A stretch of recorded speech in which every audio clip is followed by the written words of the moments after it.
नमस्कार मेरी YouTube family. आज हम लोग सुनते हैं एक नई कहानी। इस भावुक कहानी को पढ़कर शायद कुछ लोगों को वो सारी बातें याद आ जाएंगी। दीदी याद तो है ना, कल माँ का श्राद्ध है। हमने बड़ी पूजा रखी है उनके आत्मा की शांति के लिए, इसलिए आपको सब परिवार के साथ आना ही है। रूही अपनी ननद कोमल को फोन पर कहती है।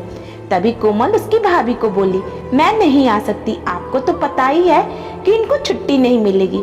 अरे दीदी ऐसे कैसे, माँ के जमाई और बेटी उनके श्राद्ध में नहीं आएंगे तो उन्हें शांति कैसे मिलेगी, इसलिए आपको आना ही पड़ेगा। बाकी मुझे कुछ भी नहीं पता। इतना बोलकर रूही ने फोन रख दिया। उधर कोमल पुरानी यादों में खो गई। जब उसके पापा की मृत्यु हो गई थी तभी कोमल अपने मैके गई हुई थी। कोमल की माँ बोली, बेटा तुम्हारे पापा मुझे छोड़कर अकेले ही चले गए, पता नहीं अब किसके आधार पर छोड़ करके गए। माँ कोमल के गले लगकर रो रही थी।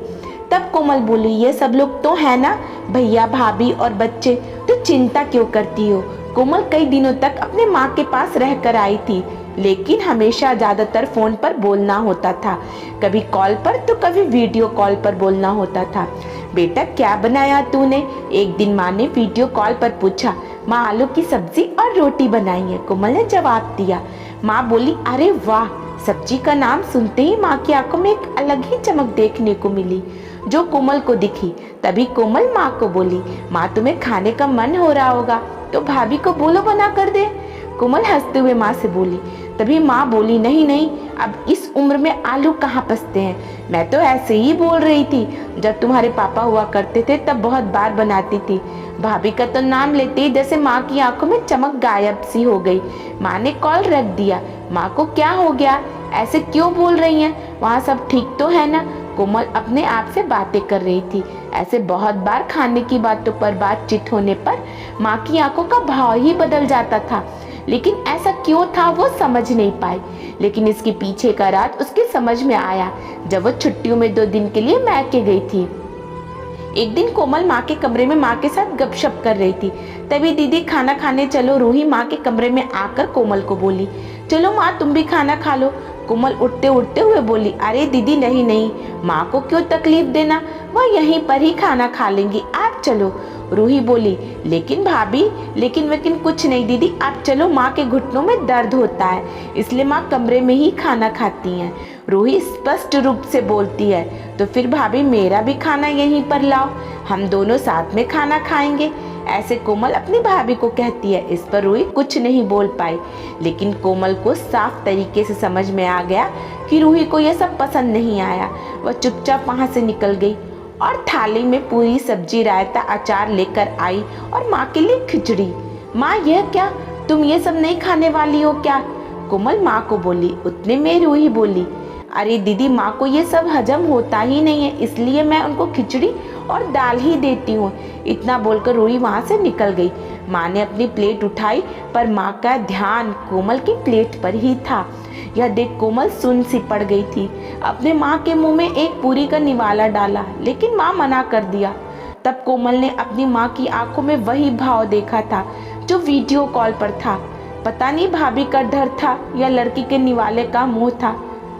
तब भी कोमल ने पूरा खाना माँ को खिलाया और खुद खिचड़ी खाने लगी। 2 दिन कोमल वहीं पर थी और कोमल माँ को उसकी प्लेट का खाना खिलाती और खुद खिचड़ी खाती। ऐसे 2 दिनों तक चला। माँ के बहुत मना करने के बाद भी कोमल जिद में माँ को खाना खिलाती थी।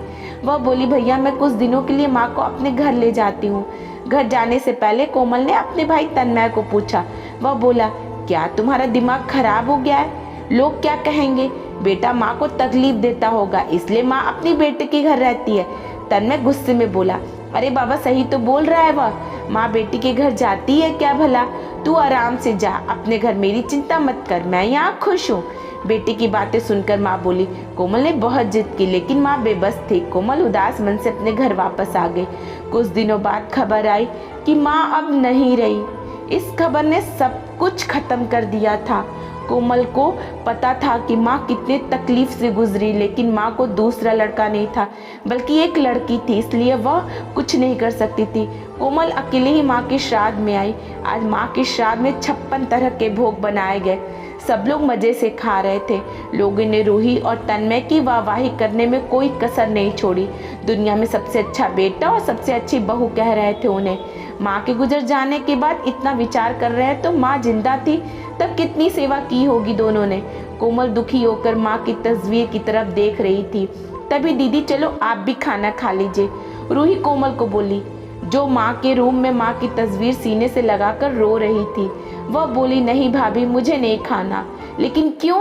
आप नहीं खाना खाओगी तो माँ की आत्मा को कैसे शांति मिलेगी? रूही कोमल को बोली, भाभी जिस खाने के लिए मेरी माँ जब जिंदा थी तब तरसती थी, उसे मरने के बाद दे रहे हो तो वो कैसे तृप्त होगी? सोच कर देखो एक बार। आज आपने पकवानों का ढेर लगाया है, माँ जिंदा थी तब आपने उसकी मनपसंद खाने के 2 निवाले खिलाए होते तो माँ वैसे भी तृप्त हो चुकी होती। वही माँ का असल में श्राद्ध कहलाता है। यह जो भी हो रहा है वह सिर्फ एक दिखावा है। उसकी वजह से माँ कैसे तृप्त हो पाएगी? और जो घर से मेरी माँ अतृप्त होकर चली गई, वो घर से मैं कैसे खाना खा सकती हूँ भला? कोमल चीख कर रूही से बोली।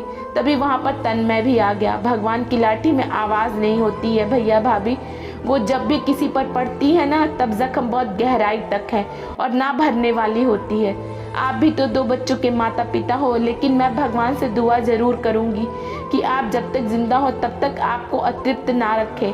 माँ ने तो अपना वनवास भोग कर कहीं नया जन्म लिया होगा, लेकिन आपकी जिंदगी बहुत बड़ी है। कोमल यह सब बोलकर माँ की तस्वीर लेकर चली गई और पीछे रूही और तन्मय के गर्दन शर्म से झुक गए। दोस्तों, माँ बाप जिंदा हैं तब तक उनकी सेवा करनी चाहिए। उनकी हर इच्छा पूरी करनी वही उनका असली श्राद्ध होता है। उनकी मृत्यु के बाद कितने भी 56 भोग बनाए सब व्यर्थ है। आपको मेरी कहानी कैसी लगी ज़रूर बताइएगा और पसंद आए तो लाइक कमेंट और शेयर करिएगा।